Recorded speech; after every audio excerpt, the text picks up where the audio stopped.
I know we've been sort of adding, or we've been sort of adding it in. Now we're gonna focus on it. The Detroit Tigers are for real. All right, not this is not a joke. This is not a drill. The Detroit Tigers are a real playoff team. At this point, if they collapse and fall apart, it would be an absolute disaster of a season. It would be a complete failure to not make the playoffs at this point. The fact is, they are playing like the best team in baseball right now. Like they are playing with a level of swagger and a level of just an air of confidence that it doesn't matter what the situation is, they will beat you. They will find a way to win games. This past week was absolutely nuts. They sweep the Royals, which really catapults them. They win the 3-game set on the road against Baltimore. And then today, middle of the afternoon, had to change the start time due to some weather. They go out and they shut down. It wasn't technically a shutout, but practically it was a shutout against the Rays 2-1. They got another chance tomorrow to win yet another series. By the way, their last series loss was at the beginning of the month against the San Diego Padres on the road in a series that they frankly very well could have won, right? Like they were up. Well, the game that they blew was, I believe, the second game of it where they were up like 5 or 6 nothing or something like that. Something crazy that they ended up blowing a lead. And they didn't end up losing the series. And it's funny, like at that point, I was like, oh man, that might have just buried us because now we still gotta go on the road to Oakland, and it just didn't. After that, it was just like smooth sailing. Like everything was coming up Tigers. But like now we're sitting plus a half a game in the second wild card spot. Baltimore is playing a close game here with New York. It's 2-1 Baltimore, but New York's got a runner on second and third, and that just looks like there's a double play. Okay, so now they got the runner on third with 2 outs in the bottom of the 5th, but that's the tying run at third base for the Yankees. So that the inning's still alive for them. Anyway, I wanted to give something of a shout out to the contributors in the pitching staff. And I just, if you're not a Tigers fan and you came across this, I want you to try to identify who some of these human beings are. Tyler Holton, Ty Madden, Brendan Hanafy, Sean Gunther, Will Vess, Brant Herter, Jason Foley. I got even more guys. Let's see. Even more guys. Let's pull up more names. Bo Brisky, Cater Montero, Shelby Miller, rest in peace. He got DFA'd. Brian Sammons. I don't know if I already mentioned him. Who are these people? Like these people, these random bullpen pitchers just show up and 3.62 ERA, 2.05 ERA, 2.61 ERA, 3.22 ERA, like just 2.93 ERA, 3.68 ERA, 30 strikeouts, 60 strikeouts. What, like, huh? Who the heck are these people? It is unexplainable. It is absolutely unexplainable. But right now, this is the best bullpen in baseball. Might be the best pitching staff in baseball, period. Which is crazy because I don't know if you remember, we sold at the deadline. And we didn't just sell, we sold primarily pitchers, right? Like, we sold Jack Flaherty and we sold Andrew Chafin. Like, and before that, last year, or this offseason, we didn't re-sign Eduardo Rodriguez. And yet we still have one of the best pitching staffs. Like, it's absolutely amazing. Oh, I was just going through the pitchers. He wasn't in the bullpen. I just chose him because he's another one who just came out of nowhere. And on top of all that, Jackson Jobe, the number 1 pitching prospect in baseball, gets called up, and he's going to be pitching in the bullpen. And this is a cat who, in any other draft, very well could have gone 1-1. And he was tearing it up in the minor leagues. He only had a couple of starts, I believe, in AAA, but they thought he was ready. So he's going to come in, and I think he's going to be an absolute stud. If the Brian Sammonses and Sean Gunthers of the world are any sort of note, like, I think Jackson Jobe is going to fit right in. Like, I think he is going to immediately be an impact pitcher for this team, especially with the way Chris Fetter is able to develop these guys and put them in spots and get them to just do the right things. It's it's complete insanity that this pitching staff is as good as it is. I think everybody, myself included, thought that after the trade deadline, the pitching was finally going to come to reality, because the pitching had always really been good all year. But the pitching was going to come to reality. We were losing guys, so it makes sense. You're going to eventually it's going to be over, and the pitching will kind of come back to reality, and it just didn't. It didn't, and even weirder, it got better. It got better, and on the other side of it, I got to talk Parker Meadows, because Parker Meadows is one of those guys that at the beginning of the season, if I were to tell you in the month of May, if I were to tell you Parker Meadows is going to be an instrumental part of this offense, he's going to be batting leadoff every day, and he's going to be one of your best hitters.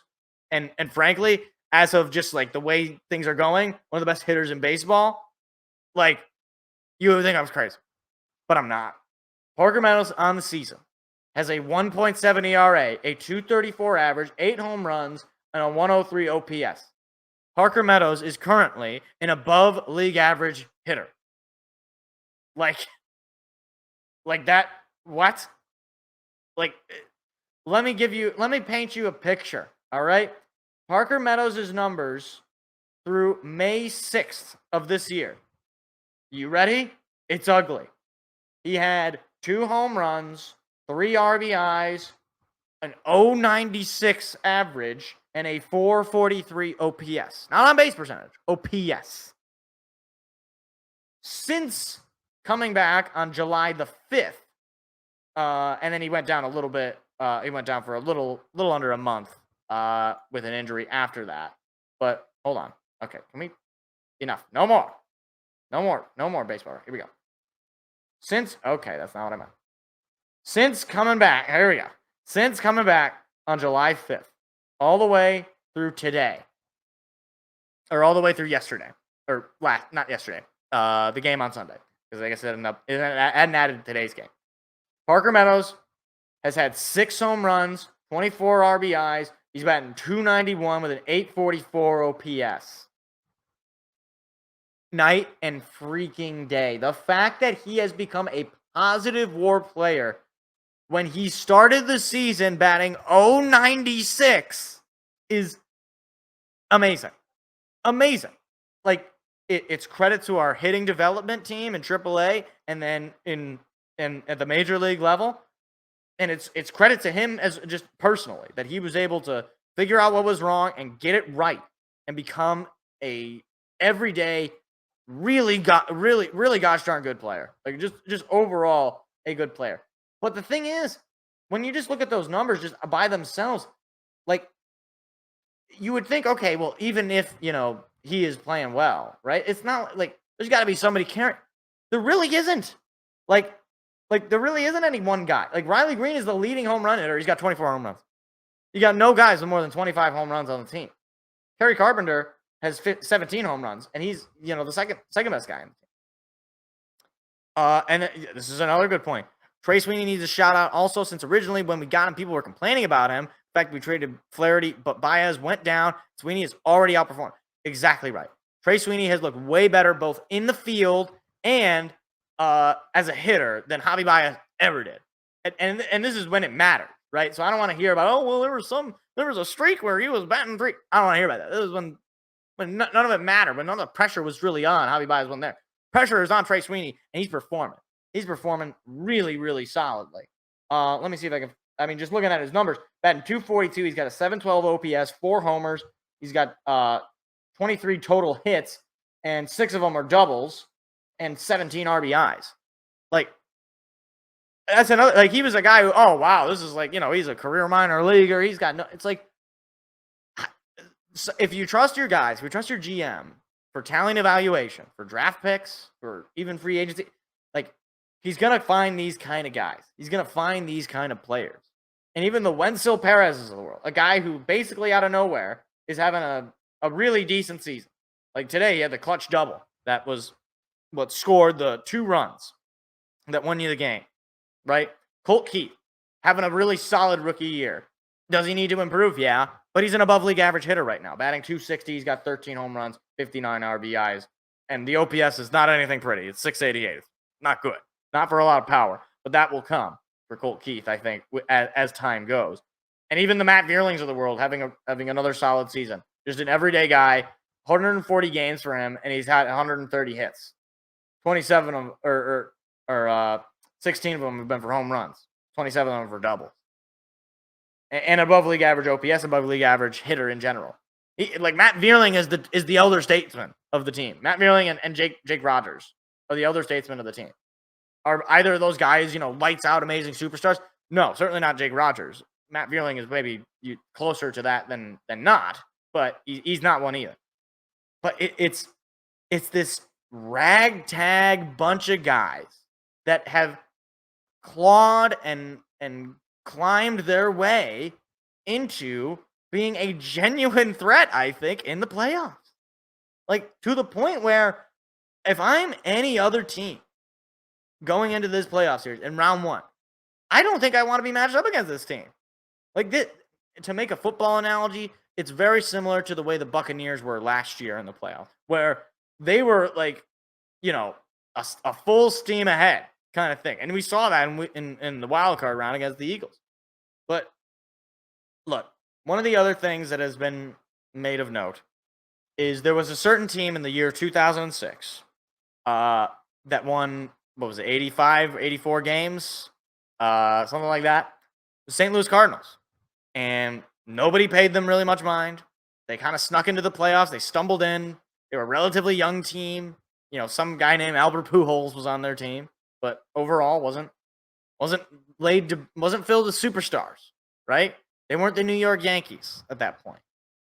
They went out. They played good baseball. They had good pitching. They had good defense. They were disciplined, and they played as a unit together. And they won the World Series. And everybody knows who they beat. If you don't know, it was the Tigers. Do I think that this team could do that? I really don't think so. I do think that, eventually things will catch up to speed. But honestly, it's hard to know what the limit is for this team. Because at every stage where I think, okay, they're going to lose this series, all right, just as long as you survive. It's like, okay, just as long as you don't get swept by the Orioles and you beat the Orioles. Okay, just as long as you don't get swept or really get blown out by the Royals and you sweep the Royals. Oh, just as long as you don't, get destroyed by the Orioles and you win the series. I mean, how many times has it got to happen until, how many times are we going to get to the point where it's like, okay, now we're in a 7-game series and it's the ALCS and it's anybody's game? Because I'm just saying, it's like defense. Pitching travels. And pitching is what wins you games in the postseason. Because all of a sudden, there's not going to be games that you're winning 10-1. That's just not going to happen. It just doesn't happen. There's not going to be the, there's not going to be those kind of 9-8, 12-14. Those kind of games aren't really going to happen. You're going to get the 3-2s. You're going to get the 5-4, the 3-2. Or the 2-1, and maybe occasionally you'll get a 6-3 or something like. You're not gonna get a lot of blowouts in the postseason in baseball. Anybody who's watched playoff baseball will tell you there's very few times where there's absolute blowouts. And you look at the games that the Tigers have played, and I mean they haven't been blowing teams out. A lot of these games feel very much so like playoff games. I mean, to the Royals. I mean, you win 7-6. I believe that was an extra innings game. Or one of them was an extra innings game. I can't remember which one. Then a 3-1 win over the Royals. Then a 4-2 win over the Royals. A 6-4 win over the Orioles. 4-3 over the Orioles. 2-1 today against the Rays. Then, going back even further, you had a 1-0 win at home against the Orioles. You had a 4-2 win at home against the Orioles. Even against the Rockies, you were winning 7-4. And then you even lost games 2-4. You're not scoring a billion runs. But that's the kind of games that you're going to have to win. So, again, Do I think that this is like the Tigers are going to go on this miraculous one and they're going to win the World Series? I really don't, if I'm just being perfectly honest.